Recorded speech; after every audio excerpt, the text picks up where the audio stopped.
with the NBA playoffs just right around the corner, and with how great some of the players in the league have been playing this year, I mean, some truly stellar performances, I think it's about time for me personally to talk to you guys about the MVP race, who I think will win, who I want to win, and some of like the storylines, because as we all know, storylines are a big thing with the MVP race. So I want to get my opinions out there, especially since the MVP race is primarily a regular season award. I want to make sure we got it out before the whole kerfuffle of the playoffs where everything is just going crazy. So I want to make sure I got my thoughts out to you guys for my sake, because this has been a video that I've wanted to do, and just to give you guys some information if you kind of tune out all the ESPN and NBA sports talk, because sometimes it's always an argument instead of an actual conversation. So if you're new to this channel, my name is John. This is the Sports Advocate. Thank you for tuning in. And I want everyone that has a personal opinion on if you have a one person that you think deserves it, I want you to comment down below who your MVP this season is, and go ahead and list one main reason why. Now, I don't want any arguments, but have a good conversation down there and give me a like, a dislike, some criticism in the comments. Do whatever you got to do. I really want to improve. I'm very early on in my YouTube career, if you'd call that.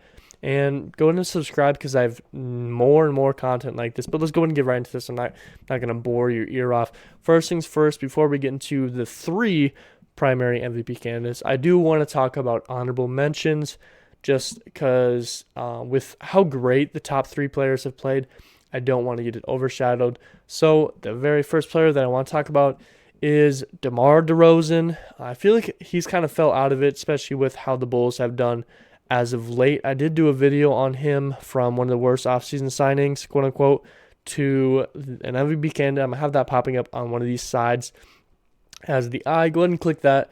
But he definitely deserves his MVP candidacy conversation. I think he was like ranked 6th in the ESPN's ranking and all that stuff. He definitely deserves it, but I would not say he's top 3 really, maybe not even top 5, just because how much the Bulls have fallen off as of late. And trust me, I know it firsthand as a Bulls fan, but I definitely think he deserves to be in the conversation. Next up, as someone who maybe is a little bit lower tier on, like below DeMar, maybe on the lowest of MVP candidacy, but I do think deserves it, is Ja Morant. Only reason why I say that, I'm a big Ja Morant fan, but the Grizzlies have been doing so well without him, but I think he does deserve to be mentioned. Next up, we have Luka Doncic. I think he deserves to be in the conversation. The Mavericks have done very, very well this year, and it's a huge part to Luka, but he definitely does not compare very well to the top 3 guys, and I think we all kind of anticipate that Luka's going to end up with an MVP in the next few years here, so there's no need to try to force him into the narrative.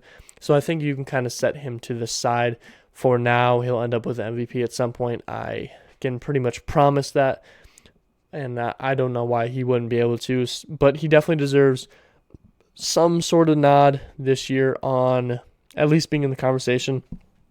And that's one thing that I kind of wish the NBA did. I know some other sports do, but they have, like in awards and stuff, they'll put MVP shares. So like I know the MLB does it and stuff like that.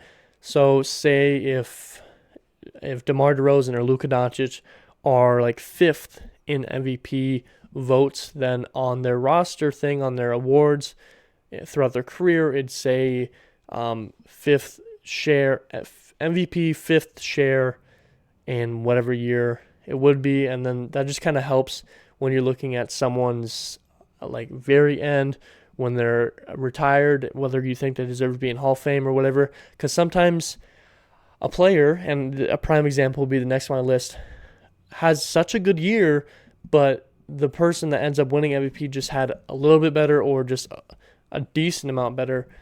Even if that second place person had such a good year, it won't be remembered in 5 to 10 years because no one talks about it. And my next person, who I think deserves shares, but it would help them on their thing, and I think deserves to be in the MVP conversation, is Devin Booker, because how well the Suns have been playing overall this year. 60-some wins. They just set the record for most wins ever in their franchise, but also with how well he did when Chris Paul wasn't on the team. They were still playing amazing. They were beating these top teams, the Warriors. I think the Grizzlies did just beat them. But nonetheless, they're beating these top teams. They're playing very good, and Devin Booker is a huge main reason why. And I think that's why the MVP shares would be very helpful for him, because with him kind of getting older, with how the MVP race is shaping up year after year, it seems to lead a little bit towards offense and defense, and Devin Booker's not great on defense. I think MVP shares would be a big support for Devin Booker and would look very good on his resume. Now, I think he'll probably end up in the Hall of Fame when things are all said and done, but it would be a big help for him if on his resume it did state he was like fourth or something in MVP shares for this year. And lastly, as my honorable mention, I have Jason Tatum, the Celtics. I have a video on the Celtics for this past year. I'll have that pop up right here. But Jason Tatum was a big reason why the Celtics were able to turn their entire year around. Beginning of the year was not very good for them, but once the new year started, they were doing so well, and Jason Tatum was a great leader for that team. And scoring defensively, he was just all over the place, and he was doing so well. And I think he deserves some shares, and he definitely has to be in an honorable mention. But let's go ahead and get into the big three for the MVP race. No need to wait any longer. And I think everyone knows who these top three people are, but I'll just list them real quick.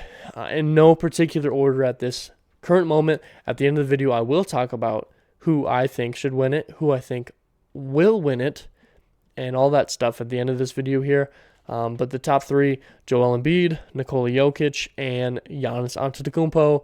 There's really no question in most people's minds about the top three MVP race this year. But in no particular order, we're going to start with Joel Embiid, just because that's how I happen to write this list out. So I have stats. I have it written in front of me just so I don't mess up any stats. I will be doing kind of a rant flowing through the stats too. So if you see me glance down like this, I'm looking at stats just so I can get everything right for you guys. We're going to start with player stats. We're going to move to team stats because that's very important. That's why Steph Curry didn't get it last year, the year before, because his team wasn't doing so well. But even though he was having a great season, his team was doing well, so he didn't end up with as high of MVP votes. So we're going to have player stats, team stats, good teammates, like all-star teammates, and then I'm also going to bring up MVPs that player has, because I do think voters fatigue does come in at some point, and I think this year may be a thing. And what voters fatigue means is if someone's won MVP just last year or so many years in a row or just recently, oftentimes you'll see maybe they want to vote in someone that's never got it before and freshen up the award race and all that stuff. When I look back at MVPs, I noticed it's pretty much every 2-3 years. There's only like two players. It goes back to back and then a single. I mean, we just saw that Giannis won back to back, and then Nikola Jokic just won a single. So maybe we see Joel Embiid win a single, so we're not voting in the same people again. You never know though. So that is part of it. I will talk about that. But Joel Embiid, he has 30.4 points per game, 11.6 rebounds per game. That's first in points, sixth in rebounds. He then has 4.2 assists per game, and that's 50th. So he's a very, very good offense. Number one in scoring in the league with Giannis and LeBron just a little bit after. So his offensive capabilities just really jumps off the board, especially this year. But a big thing that I think gets overshadowed by his offensive play is his defense. He has 1.5 blocks per game and 1.1 steals per game, which put him at 9th in blocks and 41st in steals. But steals are normally like a guard stat, so him being that low is not a big issue. So he's very good on both ends, and that's kind of what you expect from him and from centers. But that's something that I think gets overshadowed a little bit.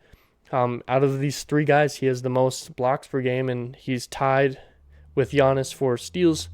And his capability on offense and on defense is a big reason why he gets so much love this year in the MVP race, is because he's able to do both. And I think that's going to be a big help for him when it comes to voting. He's also played 67 games out of the 80. My cat's going crazy over here. They're 44-23 when he is playing, 5-8 when he's not playing, 49-31 total. The reason I'm doing that stat is when you're missing games, a big reason why Ja Morant's not really in the talk is when you're missing games, is your team doing really well and do you matter a ton? So what that means, at least in this case, is they're losing almost double the amount of games when he's not there, and they're winning almost double the amount when he is there. What that kind of tells you, and what you'll notice in the next person, is when a player is on the team or when they're not on the team, how much do they really matter? And for being honest, without Joel Embiid on this team, Carroll, come on, buddy, chill out. If Joel Embiid was not on this team, I think that this team's probably a play-in team if they're even in the playoffs, and that's a big thing, a big change-up for this team, and a reason why he's so important.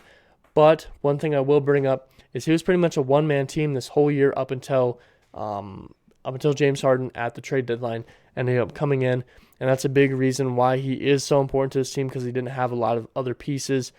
He only had one all-star on his team, which is James Harden, which, again, he didn't have before the trade deadline. So it doesn't matter a whole bunch, and he ended up getting him right at the all-star break. And he's only had him for 20 or so games, and he obviously hasn't even played all of the games. So he's pretty much been a one-man team with a decent amount of help from Tobias Harris and Matisse Thybulle and all that stuff. But a very big reason why they've done so well is strictly because of him. And again, he has no MVPs, and you got to wonder if voter fatigue might kick in for him. And I mean, it might, especially with these other two MVP candidates already having previous MVPs. So next up, we have Nikola Jokic. And I think we all kind of expected him to be doing so well, especially after last year, and he's continued to do it. 27.1 points per game, 8th in the entire league, 13.8 rebounds per game, puts him at 2nd, and 7.9 assists per game, puts him at 8th. So he's top 10 in all offensive statistics, which is crazy, crazy good. Now, it's not no Russell Westbrook averaging a triple-double throughout his MVP years, but some of the records that he's breaking, ratings-wise, like their calculations, all that stuff, per 36s and all that stuff is just crazy to look at. Nikola Jokic somehow pretty much has been having a better year this year than he did last year when he won the MVP, and that's actually crazy to think about. And another thing, I feel like Jokic, his defense doesn't get talked about enough because of his playmaking ability. I mean, he passes the ball like a guard, he rebounds it like a center, and he scores like a forward. I mean, some of the moves that you see him do are just really don't make sense for a guy that's as big as him. But like I said, his defense, he has 0.9 blocks per game, not something crazy jumping out at you. I think my number right there says 35, so he's 35th in the league, which is still very good. 0.9, just barely below a 1. That's very, very good, and he's not known to block shots, so we don't expect that. But something that will surprise you, I know it surprised me a little bit. I knew he was very good at it, but I didn't know how good. He has 1.5 steals per game, which puts him at 14th in the entire league. 1.5 steals per game. Again, I told you steals is primarily a guard kind of stat, and the fact that he, as a center, is doing so well at that is major, major props to him. His offensive defense capabilities, as well as pretty much every other MVP candidate this year, is very, very big reason why they're in the race. Next up for player stats, he has played 74 of 81 games. They're 47-25 when he is playing. They're 1-8 without him. They have 48-33. Nikola Jokic, if he was not on this team, this is probably one of the worst teams in the entire Western Conference. And that's a huge reason why he is in the MVP talks, why he's so important, is because how bad this team would be without him. It's obviously they have injuries. Jamal Murray was injured. Porter was injured. And the injuries definitely are a big part of it. But the fact that he was able to will this team to 47 wins, which honestly, it's crazy the difference in the East and the West. So the East is so good at overall. Even their 10th spot, their play-in spot, is right at 500. And the West is so good at the top. Their play-in spot is like almost 10 under 500, but the very top is so good. And the fact that Jokic was able to keep the Nuggets relevant and above 500 and playing very, very well without any other All-Stars on his team. He has no other All-Stars on his team. The fact that he was able to do that and will them into the playoffs, and now with a chance to see Murray possibly come back for the playoffs, definitely deserves to be in this conversation. And I'm not gonna. We're gonna talk about who I think will, based on the NBA, the voters, and then mine at the end. But Jokic is been playing like crazy this year. But like I said, he did win last year. You gotta wonder, maybe voters fatigue. They don't want back-to-back years. And finally, our last person, who definitely has been overshadowed. I feel like he has not got as much talk as he deserves, like at all, and he deserves a lot. Giannis Antetokounmpo. And maybe he's not getting as much talk because voters fatigue. And we're going to skip to the bottom right here. He had MVP in the 2019 and 2020 seasons. And he deserved it very well both those years. And you could argue that he's very well deserved it this year too. And you just got to wonder if voters fatigue kicks in. And I think it already has with how little conversation he had up until these past few weeks here. But he is 29.9 points per game. That's third in the league. Again, I told you just a little bit below. I mean, 0.5 below first, which is Joel Embiid. He has 11.6 rebounds per game, which puts him at tied for fifth. 5.8 assists per game, which puts him at 21st. So offensively, he does very, very well. And obviously, we all know what Giannis is capable of. His ability to just dive in, find a way to dunk. And I mean, he's got a pretty good mid-range. He's improved his free throws. He can obviously rebound. His defense is stellar. 1.4 blocks per game, 10th in the league. 1.1 steals per game, tied for 41st in the league. His defense is so good. I expect him to be in conversation for Defensive Player of the Year. And he has been, ever since the Bucks took a chance on him and gave him time to develop, he has been one of the best, if not the best player in the entire world, and he continues to show it year in and year out, including this year. When Giannis played 66 games of 80. When he's played, they're 44 and 22. When he hasn't played, they're 6 and 8. So they're 15 and 30 overall. Giannis is the worst for when he's out, his team winning at 6 and 8, but Joel Embiid only 5 and 8, so it's only one difference. But again, 44 and 22 when he's playing, literally double the wins. Their team does very, very well. They're negative without him. He's such a big help offensively and defensively. His ability to make his team better when he's on the court by pulling doubles and all that stuff and pulling traffic towards him is a big reason why they do so well when he's on the court. And his all-star teammates is only Chris Middleton. I know Jrue Holiday pretty much was right on the edge of getting in, like right off the bat before all the injury stuff, because everything that was going on. He played so well, but there was definitely some people above him, and then injuries and all that stuff, people sliding in because someone else can play and all that stuff. But Chris Middleton was technically the only guy other than Giannis on the team to make the All-Star, and he definitely deserved it. This team is very, very good defensively, and offensively, they're very good. And I definitely think the biggest reason why a lot of the players on this team do so well is because Giannis is able to pull a lot of attention, and down in the post, he's able to cause a lot of ruckus. The All-Stars, Chris Middleton, and then MVP 2019-2020. So now that we've talked about the big three, we've talked about the honorable mentions, we talked about player stats, team stats, all this stuff, I want to talk about first who I think will likely win it and kind of the narratives, and then also who I think will win it. So first things first, Joel Embiid definitely deserves a nod, but I don't think he's going to win it based on voters. And now that might be a little bit of surprise because new MVP and all that stuff. But I just don't think his narrative is as big a narrative as Giannis or Jokic. Okay, so next up, Nikola Jokic, looking at possible back-to-backs, playing like crazy, winning when all of his players are out, all of his other star players are out, playing at 6. They're not even in the play-in. They're at 6th right now. So I think his narrative is very good. And then Giannis, obviously, already has 2 MVPs, already looking like one of the best players in the entire world, has been playing like crazy, his defense and all that. Does he get 3 and 4 years? And does he start solidifying himself after winning a championship last year as one of the GOATs? Does he start moving into that type of conversation? And I'm not even trying to overhype him. I'm just saying if he were to get an MVP now and then go out and play for another NBA championship, he's got to start being in that conversation soon.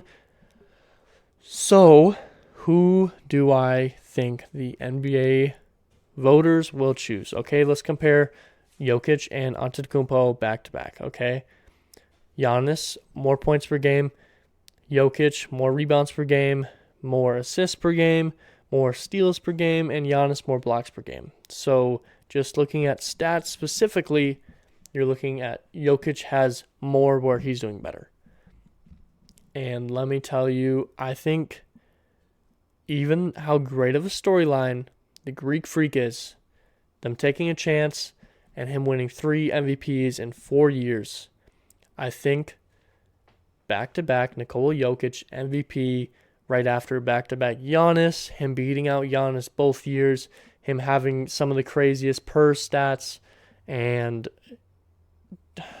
the way his team played when he wasn't on the court, I think is a big tell for why I think he will be voted MVP. And let me be brutally honest, Jokic and Giannis are so neck and neck.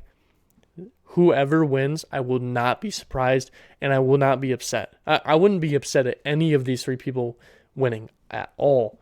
Now, I might be a little upset about Joel Embiid because he's always playing out of his mind against the Bulls, but nonetheless, any of these 3 people I would not be too surprised at. They all deserve it equally, if I'm being honest, and that's why I think MVP shares should be a big thing. But I think Jokic will probably get the nod because some of these newer stats that are becoming more important in the league about how relevant a player is, he has been breaking all of the records. Now let's talk about who I think will win. Again, I just told you I wouldn't be surprised at any of these people. But I'm not going to beat around the bush. I think Jokic will. I'm amazed every time I watch Jokic. Whenever the Bulls play them, and heck, even when I decide to tune into the Nuggets, the team looks so good with him on the court. And when he's off the court, they do not look anywhere near playoff capable. I don't think they would even be in the play-in. Even with how bad that 10 spot is for a winning record, I don't know if they would even be close to the play-in if Jokic was not playing this year. And Giannis, although he shuts down everything, he's a star, and I think he's definitely going to be in the GOAT talk very soon. And I honestly think the Bucks could easily make a run again right now, but I think the Joker gets 2 back-to-back just because how crazy some of these newer stats are that he's been doing so well in, and how much a difference this team looks when he is on the court versus when he's not. So let's just cover all the bases again. Honorable mentions: Jason Tatum, Demar Derozan, Devin Booker, Luka Doncic, the big 3, Joel Embiid, Nikola Jokic, and Giannis Antetokounmpo. I have the Joker winning by NBA votes and by my personal vote. So thank you for tuning in. This whole video was a lot of stats, a lot of mumbo jumbo, and a lot of rambling all at the same time. So if you stuck through all this, I believe that you're going to like all my videos, my channel in general. I have a lot of stuff coming up at some point. I do NFL, NHL, and NBA. I have a video for Vegas coming up on which hockey team they should be running with. I just released a video either yesterday or the day before, depending on when this is released, on the NHL playoffs and who I think are contenders who can make a run. I also have Gosh, I have so much planned right now. I don't want to ramble because I don't know when any of it will be released. But I mentioned my Demar Derozan video. I mentioned my Jason Tatum video and all that sort of stuff. I think the video I'm going to have pop up for you to click on is just going to be a suggested video because I feel like that always works better, and there's not really any specific video that would easily link to this. So I'm going to have my suggested. Go ahead and click on that. The algorithm's going to work as magic for you, and it thinks you'll like it. So click that. Click subscribe if you stuck through this point. I'm sure you'll like the rest of my content. Give me a like, a dislike. Even dislikes help me know relevance, if things need to improve, all that sort of stuff. And give me criticism down below because I really appreciate it. And lastly, who do you think is going to win MVP? I really appreciate to get some of your guys' insights. I love having conversations with people. I'm sure on Twitter you see, if you follow me on Twitter, which you should because I'm always tweeting, I always try to have conversations with people in comments, whether I'm the one that initiates it or they are. If anyone comments on my stuff, YouTube, Twitter, anything, I always try to at least have like 3 back and forth conversations if they do reply.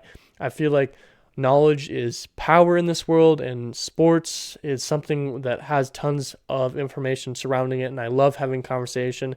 But no point in me really rambling on anymore. Obviously, do everything that I just brought up because I appreciate it and it's the right thing to do because you will like my content if you give it a chance. So, we're just going to go ahead and cut to the outro. It's pretty simple. I hope I taught you something. I hope I made you smile. I hope I made you laugh. That's something that's very important to me. And lastly, you guys all be safe out there.